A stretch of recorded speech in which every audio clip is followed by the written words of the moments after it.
So as an enclosed garden, I was just thinking about this. If we could just do this like as a small prototype, and then we can actually have this in larger containers eventually. So something like this, 1/10 of the size, have like a Raspberry Pi using what's it called?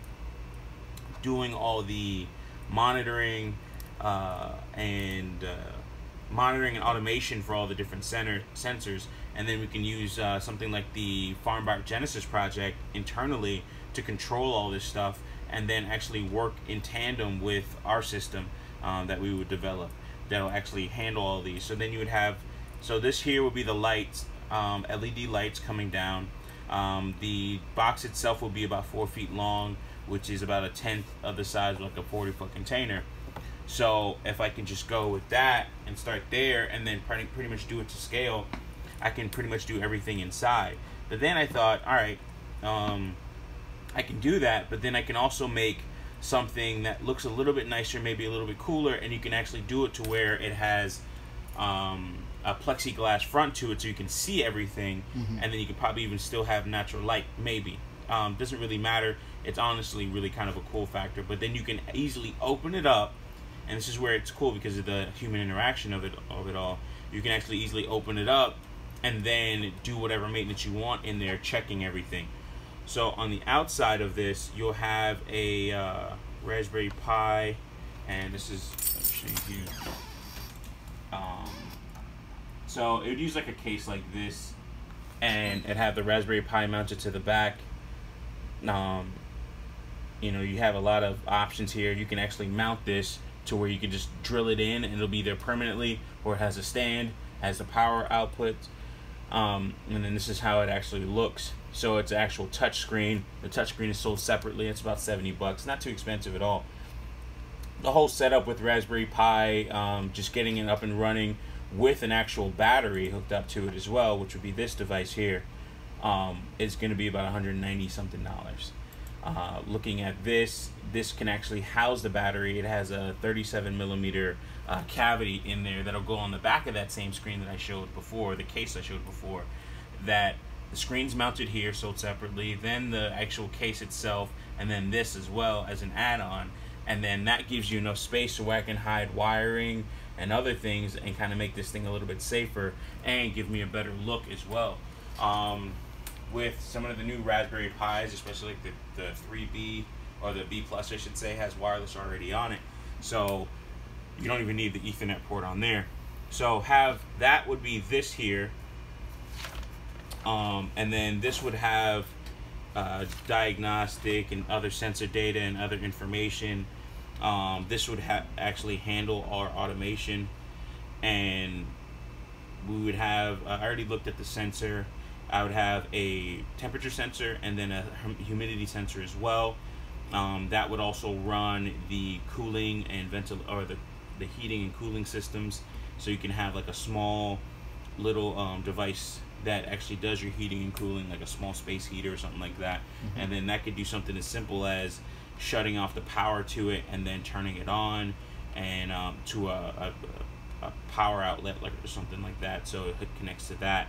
And then actually maybe this is a power strip here, and then all those things are connected to it, and then as it needs to, it'll turn that heater on, because the heater would only have, like, say, on-off capabilities. It would turn that heater on and then heat it to the right temperature and then turn it off. Also, this will be insulated, so we would probably do something like the internals of it all. If I was looking at it, this is looking at it from the sides, you probably have some studs here, and this would be within the container. Within the container itself, especially on like an actual full-size 40-foot container, you would have some mounting studs, and with those mounting studs, then I can actually do all the, I can hook up the water lines. Correct. So that they can actually provide nutrients and everything. Again, that's all controlled by this system here, or kind of like that. So, and then also the lighting as well, depending on how we have, what we do for lighting. With the lighting itself, we can do things like change the color spectrum, like if it's red, blue, green, and give the greens or what have you different lighting codes, and we get like a red light. So something like that would be good. And I want to actually do something where this actually takes what's it called? No, that is a horrible picture. This actually takes voice commands eventually via Alexa or right. via Google Home or there's whatever. Different, It's skills. Projects. Those are skills. Yeah, I think it's the project that I'm thinking about. There's an open source project called Jenkins, I believe. It's not Jeeves, but I think it's Jenkins. I forgot. I have to look it up. But it would actually take voice commands, and you would say, eventually, once it gets a little bit more sophisticated, you could say, turn on green light section. Whatever. Yeah. More.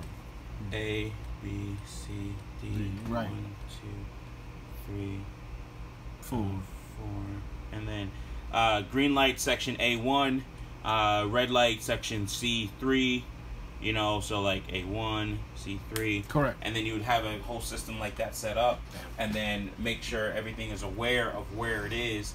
Same thing with sensors. And then eventually get into things like if you have this farm bot, actually attach a camera to it, looking at all these greens. Actually, no, it already has a camera attached to it, sorry. But looking at all these greens, taking all the pictures and doing all the other stuff, and the farm bot would have its own subsystem that runs that. And then along with the farm bot, you have things that handle environmental controls. So this is where sooner or later you can actually take these. This is looking from, like, say, the front of a container.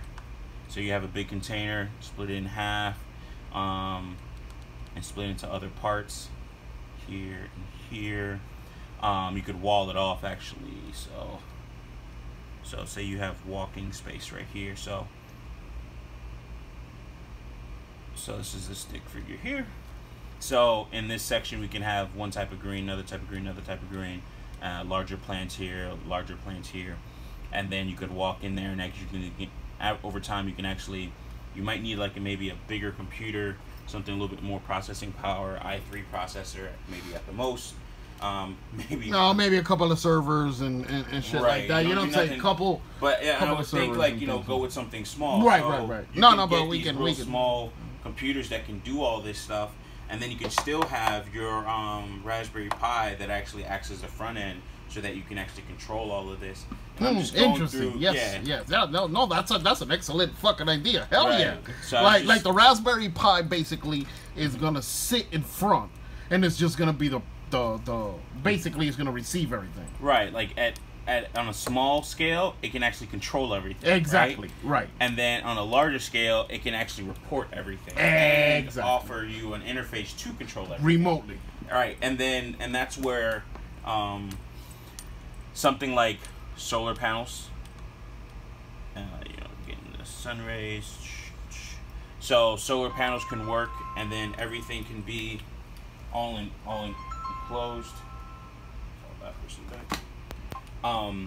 Everything could be enclosed right here, and then you can actually have the solar panel, especially if it's a Raspberry Pi. It doesn't require much power, so then your solar panels, and then even have, in a larger scale, of course, even have something like a box here that includes your battery, plus or minus. So that includes your battery, and then lines run out to either something like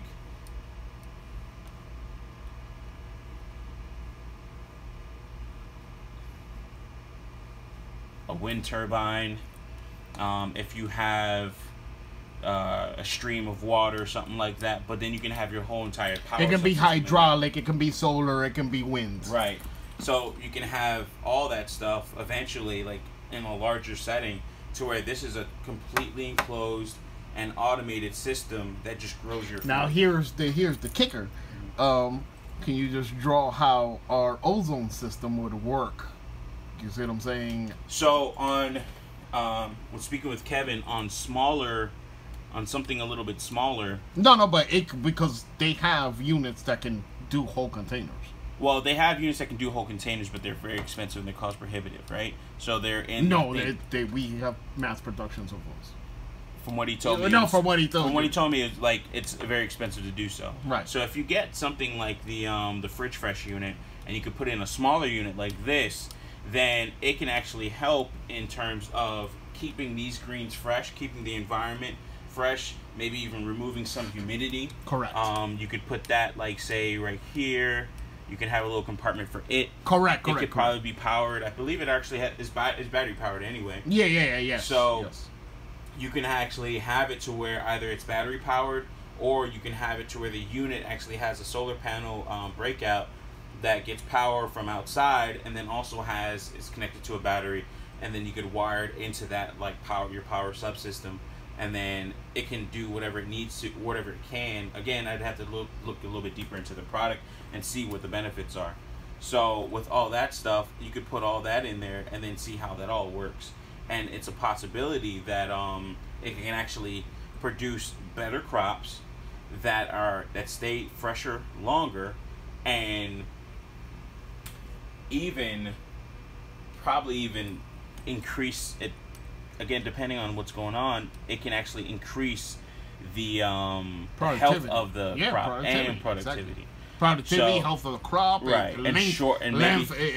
Yeah, it might shorten the growth period. Again, more research needs to be done on that in tandem with all of this, but I think the product can work. Especially we were talking with Kevin, it seemed like it was possible. But having something as small as this as a little grow unit, and you can either make it open source, or actually you can make it open source so you can get improvements from outside sources, and then you can also sell the kits, and then sell everything all in one, and then sell a whole package, solution. bundles, all types of right. And then of course all of this is insulated with maybe some spray foam, and then painted properly depending on the area and where you're putting it. Also, we're looking into things like waterproofing it, just to make sure that it can actually keep out unwanted moisture and keep in the temperature and the cool, keep in the cool air, the hot air, so you can actually optimize, like, your whole entire growing environment. So it was just a thought. Like, I think I can go a little bit deeper with that. I already bought the parts for the Raspberry Pi interface to see how that's going to work, and then I'm going to start working with the sensors. That's the man right there. That's the man right there. That's the fucking man with the master plan right here. He don't stop. But if I can do something like this, then I can actually take that and then put it together and start with this right here as far as the sensors are concerned, and see how those sensors work, and then start adding other little things into it to where I can start controlling lighting, cooling, heating, and then automate it to where it reacts to certain environmental changes. Awesome. Thank you, Mike. Mm-hmm.